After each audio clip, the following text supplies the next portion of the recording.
Welcome back. ప్రమాదవశాత్తు అదుపు తప్పి కోళ్ల లారీ బోల్తా పడటంతో భారీ సంఖ్యలో కోళ్లు మృతి చెందిన ఘటన ఆదిలాబాద్ జిల్లాలో చోటు చేసుకుంది. అంతర్రాష్ట్రీయ రహదారి నుంచి మహారాష్ట్రలోని లాతూర్ వైపు వెళ్తున్న బాయిలర్ కోళ్ల వాహనం మండలంలోని బేలా దెహావ్లో బోల్తా పడింది. ఘటనలో దాదాపు 3000 కోళ్లు చనిపోయాయి.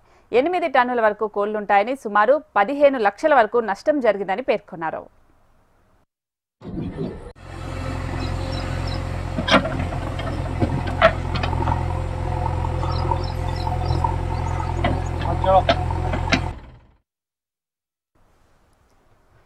బ్రేకింగ్ న్యూస్ చూస్తున్నాం. ప్రమాదవశాత్తు అదుపు తప్పి కోళ్ల లారీ బోల్తా పడటంతో భారీ సంఖ్యలో కోళ్లు మృతి చెందిన ఘటన ఆదిలాబాద్ జిల్లాలో చోటు చేసుకుంది. అంతర్రాష్ట్రీయ రహదారి నుంచి మహారాష్ట్రలోని లాతూర్ వైపు వెళ్తున్న బాయిలర్ కోళ్ల వాహనం మండలంలోని బేలా దహేగావ్లో బోల్తా పడింది. ఈ ఘటనలో దాదాపు 3000 కోళ్లు చనిపోయాయి. 8 టన్నుల వరకు కోళ్లు ఉంటాయని, సుమారు 15 లక్షల వరకు నష్టం జరిగి ఉంటుందని ప్రాథమికంగా నిర్ధారించారు.